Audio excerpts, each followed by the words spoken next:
I want to start with a Portland Trailblazer and a guy who I have not rostered, I don't think, in any of my leagues so far this year. Somebody who's still available in a lot of shallower leagues, especially. Are you buying in on Scoot Henderson, who put up 39 and 8 threes the other night? I actually tuned into that game randomly during the second quarter, and they were like, "Oh, Scoot 6 for 6 from 3," and I'm like, Henderson, Scoot Henderson. 39, 4 and 6 with 2 steals for Scoot. Sure, I'm buying back in, and part of the reason that I am is because Portland has one of the densest schedules over the next 2.5 weeks. If you're in a weekly league, even in a daily league, and you need a boost, you're at the bottom of the standings, I would look into rostering some Portland Trailblazers. They're dealing with injuries right now, but over the next 18 days, I should say from this upcoming Saturday through that day, 18 days, they play 11 times. So that's the most of any team in the NBA. So if you need some catching up to do at the bottom of the standings, grab a couple Portland Trailblazers. Yeah, Scoot played 39 minutes on Tuesday. 39 points, 6 assists, 4 rebounds, 2 steals, 8 of 10 from 3, which is just not the player that he's been remotely at any point in his career. Portland also got blown out at home by the Brooklyn Nets in that game. That's a Nets team that last night on Wednesday the 15th scored 67 points in a 59-point loss to the LA Clippers. So I still don't really know what's going on in Portland, but a very good note on you on the schedule that, if you're in a daily moves league, there's going to be volume. That 3-point performance took Scoot's 3-point percentage from 29.9 to 34.2. The fact that he went 8 for 10 that game. Yeah. Wow. That might be the biggest game over game jump in NBA history. Not even joking. All right. We had a big trade this week between the Hornets and the Suns. Nick Richards sent out to Phoenix. This kind of just complicates things, I feel like, for the Suns. I know Jusuf Nurkic has missed some time. He's still dealing with an illness. But obviously they have Mason Plumlee, who they moved into the starting lineup. They're playing a lot of Oso Ighodaro, the rookie out of Marquette. We're seeing a lot of Ryan Dunn.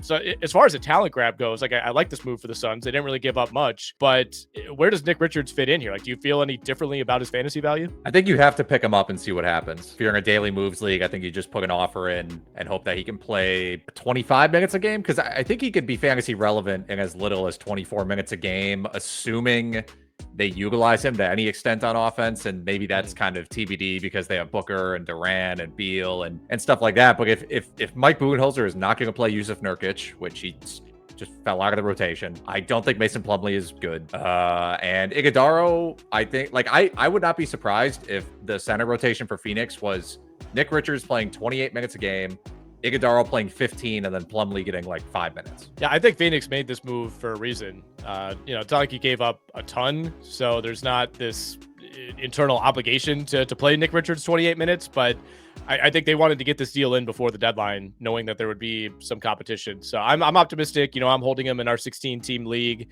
and kind of just felt like in Charlotte, there was a very hard ceiling on that as long as Mark Williams is healthy. Now, I don't necessarily trust that Mark Williams will stay healthy, so that's part of the reason that I was still holding him, but at least should be on paper some opportunity in Phoenix. What about the other side of this with Charlotte? I mean, right now, Moussa Diabate is in the G League, I believe. He's on a 2-way contract, so the only real backup center that you have is Taj Gibson. Obviously, this is good for Mark Williams. It's a vote of confidence in favor of him. They brought back Josh Okogie. We'll see. He's probably a bit player for them at best. Does Diabate come back at some point? Is there something that you're something actionable, I guess, that we can do on the Charlotte side? I don't know if there's anything actionable. I think there's a pretty good chance that Diabate does come back to the NBA and, play backup minutes, maybe 15 minutes a game, something like that, behind Mark Williams, who is playing really well. But I don't know if that's really actionable unless you're in a super deep long and are desperate for rebounds. There's just he needs minutes, to be productive in fantasy. All right, let's get to our list here, Alex. I jotted down a bunch of names. I know you've done the same. Somebody who stuck out to me of late is Jonathan Isaac. He always has his runs throughout every season. For the most part, has been able to stay healthy. That's been the biggest thing. He's only missed 6 games so far this year. He's played in every game since the NBA Cup. And, as always, you're looking at the defensive numbers for Jonathan Isaac. And, I'm looking at his last 8 games. Still not playing a ton of minutes. Obviously, all of those have come without Wagner. Most of those have come without Banchero. Still only averaging 18 minutes a game. They're still being really careful with him. But he's giving you a block and a half. He's giving you decent rebounding. The steals are there every now and then. Kind of a category specialist. Not somebody with a ton of upside because of the workload. But if you need defensive numbers, especially if you need blocks in a deeper league, Jonathan Isaac is available. No problem with that. Like you said, rebounds and blocks are his main thing. Sometimes he can get hot from three and score a little bit, but I think the only thing you just have to be wary of, or just be aware of if you're rostering Isaac, is I don't think he's gonna start playing 25 minutes a game consistently. I think he's pretty much capped at his 20 minutes for the most part, but that can still be productive in deep formats. I do want to highlight the Chicago Bulls, as we do basically every week, approaching the trade deadline. We're now exactly 3 weeks away from the trade deadline, so I think now is kind of the time that you can move from like speculative thinking about it to actually making some of these pickups before other people in your league do. I mean, the Bulls lost to, I don't even, like, was it even a G League team for the Hawks last night? Like, they were blown out by, there was multiple players in the Hawks rotation who I had never heard of. There's a guy starting for them who I was like, I had to literally go into our system and find out who he was. That was Keaton Wallace, who put up 27, 6 and 6 with 4 steals. That's Casey Wallace's brother. No way. Oh, that's great. That makes me like him even more. Has Casey Wallace ever scored 27 points in an NBA game? At least I think it's Casey Wallace's brother. Now I feel stupid if that's not the case. I thought it was. Maybe I'm wrong. Possible. I mean, he's older than Casey Wallace, right? I might be wrong. I don't know where I heard that. I don't know. We're not going to fact check this on the fly. No. He is his brother until proven otherwise. Sure. But anyway, I still think, the Chicago team, they're right back where they are every single year. They're just in the middle of the void in the Eastern Conference. I think they're going to sell off at some point. I don't know if it's a total fire sale, but I'm looking at Jalen Smith. I'm looking at Ayo Dosunmu, who's still out there in a lot of 10, 12, even 14 team leagues. And in a deep format, I think Matas Buzelis has some appeal as well. Buzelis he tied his career high with 3 blocks the other day, or yesterday in that Atlanta game. He did that. I think the thing about Buzelis is right now they're kind of just having him stand in the corner and shoot threes and run in transition. He's not really involved in the offense. I think if those trades happen that we think might happen, and the ball can be in Buzelis' hands more, that he can be a lot more productive, especially in the scoring department, that his per 36 numbers would suggest, which is 14 points. That is something to keep in mind. All right, who's on your list? Who do you want to highlight first? We talked about Orlando. I mean, Cole Anthony, 29% rostered. If you're in like a shallower league, he could still be available. Not exactly clear when Jalen Suggs comes back, but Cole Anthony's been good. I mean, it's been an up and down, basically career for Cole Anthony. But past 7 games, 16 points, 5 assists, 4.5 rebounds, 1.9 stocks in 32 minutes. So someone that should be rostered at least until Suggs returns. Yeah, I think you said it at the end there. I think as long as Suggs is out, he should be on the roster. Once Suggs comes back, then you're probably going to be dropping him in short order, but no firm timetable quite yet on Jalen Suggs. I got a handful of guys who were somewhere between like 20 and 27% rostered in ESPN leagues. So more of a, check for this guy if you're in a deeper format, but Alex Sarr is sub 30% rostered right now. Bilal Coulibaly is hanging around 25%. I think both of those guys probably have more upside as the season goes along for Washington, as opposed to some of the veterans or even borderline veterans who could either be traded or see their roles cut as the season progresses.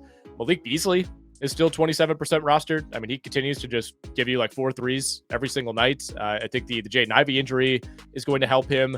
Onyeka Okongwu has played really well of late. I mean, he had a 2020 game earlier this week. He's still about 25% rostered in ESPN leagues. So those are some of the guys who, in our 16-team league, Alex, most of them are rostered, but they're going to be out there in a lot of formats. Yeah, always worth checking out those guys for streaming purposes, for longer-term purposes. I mean, it's just, the roster rates between Yahoo and ESPN can differ significantly. So yeah, whatever kind of league you're in, you got to keep an eye on the wire. Should we go to Brooklyn Nets corner? Has anybody piqued your interest in the last week for that red hot Nets team? I mean, yes and no, because some of the players have been playing well, but then it's like, okay, is D'Lo going to come back? And then Cam Johnson comes back, and it's just, I don't know who to trust when it's all said and done and everyone's healthy. I will say a name, obviously, that's in the mix, Ben Simmons, 25% roster on Yahoo. If you need the counting stats, he's still there. Other than that, I mean, it is just really difficult to trust anybody on this Brooklyn Nets roster when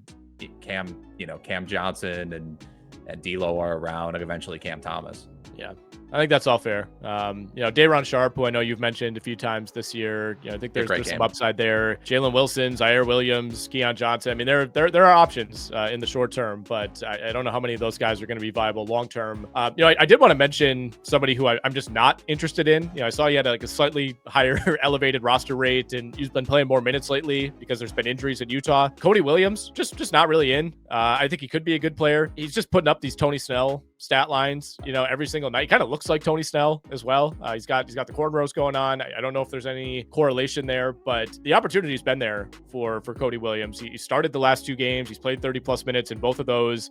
He finished with 10 combined points, 4 combined rebounds, 3 combined assists, 1 steal, 1 block in 67 total minutes. It's got like an 11% usage rate. Every time I check the box score for Utah, it's like, is Cody Williams going to participate in the outcome of a basketball game like anytime soon? Part of it is like I'm biased because I did not like him like as a prospect. I'm like, this guy just doesn't do anything, and it's kind of come to fruition so far in Utah. So I would not be rostering Cody Williams in pretty much any fantasy format.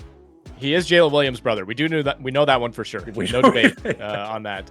All right, who else you got on your list? I got a few more names, but I want to hear yours.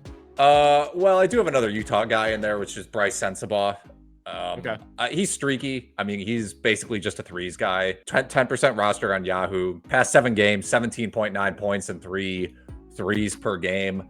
Like I said, he's streaky, but Utah's already they're already tanking. I mean, they're putting out April type lineups in January.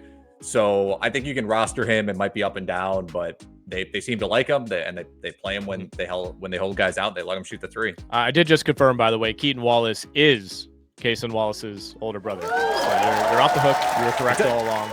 Well, it's confusing because it doesn't say that on Basketball Reference when it normally would. So usually turns they're right out I'm right and Basketball Reference is wrong.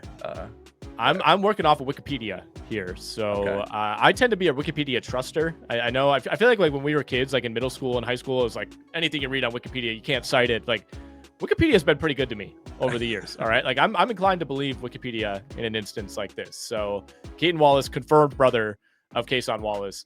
I got a couple more names here, Alex. Ausar Thompson, still widely available.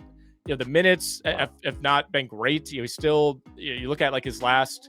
Or what am I pulling here? His games as a starter this season, he's only averaging 22 minutes per game when he starts, but he's giving you 10 points, 5.5 rebounds, 2.5 assists, 2.7 steals. That's the big one. He's not going to give you threes, but you're getting free steals basically out of Ausar Thompson. Stephon Castle, kind of back. Went through a rough stretch over the last month. I'm holding a Stephon Castle Rookie of the Year ticket, so this is what we want to see. 23, 26 points over the last 2 games.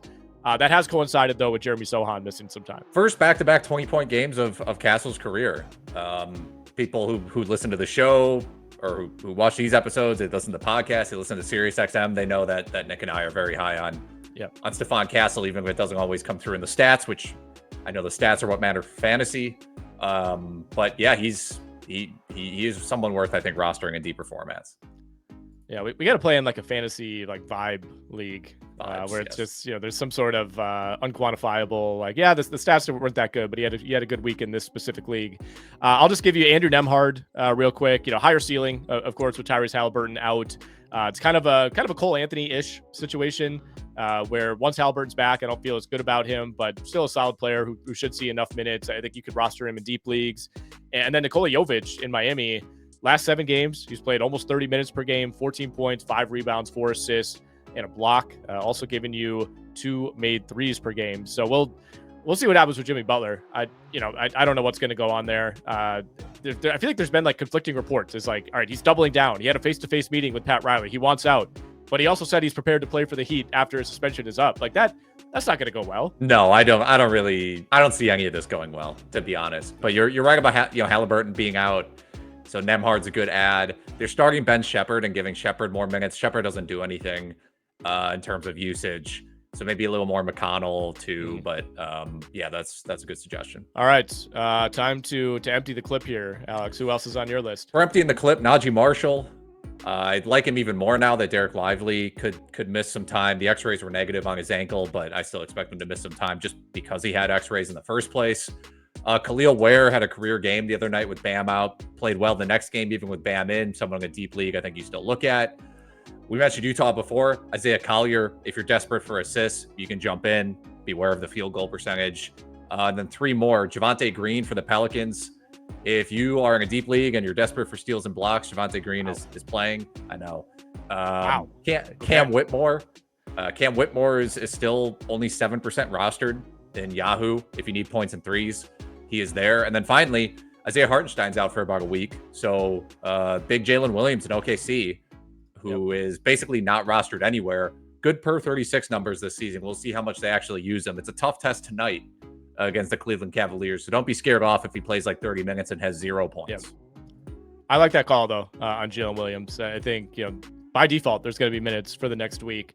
Whitmore to me is just so puzzling. Like, I don't know. I know you're not the biggest NFL guy, Alex, but there's like a Deontay Johnson parallel with him. Deontay Johnson has played for like 4 teams in the last calendar year. He's a receiver, and every team that he shows up on, he like immediately wears out his welcome and is like, he was on the Texans just for like, he joined the Texans like a week ago. He was on the team for their win over the Chargers this past week. And big home upset win. Texans haven't been playing well this season. They blow out LA. And there's a report that like Deontay Johnson was like sulking after the game because he didn't get enough looks. It's like, you just joined the team, dude. Like, what are we talking about? You won. And that's why, like, every time I watch Cam Whitmore, like, you see these clips going around. It's like, Whitmore plays like 21 minutes. He'll score 16 points. The Rockets, win big. And he's just like, not enough. It's not enough for me. He really is the guy at the pickup run where it's like your team has won 4 in a row, and he's like, he's like clapping for the ball all the time. And you're like, I don't know, man. It seems like we're doing fine. I was just gonna say he's definitely a big, right. Ball, hit me, let's go. Anyway, good note to wrap it up on. He's putting up numbers. The usage rate is always going to be there for Cam Whitmore, and I still think there's a slight chance that he could be sent out at the deadline, especially if Houston's a little tired of those antics. And if he lands in the right spot, I mean, he could be an all-time like good stats, bad team guy for the rest of the year. But that'll wrap it up. Great stuff as always, Alex. Looking forward to talking with you on the RotoWire NBA show later tonight. You can find that on SiriusXM NBA. If you're watching this video, please give it a like. Please make sure you're subscribed to the RotoWire Fantasy Basketball channel on YouTube. You can find all of our pods. You can find all of our standalone videos, live and archived. So make sure you're subscribed to the RotoWire Fantasy Basketball YouTube channel.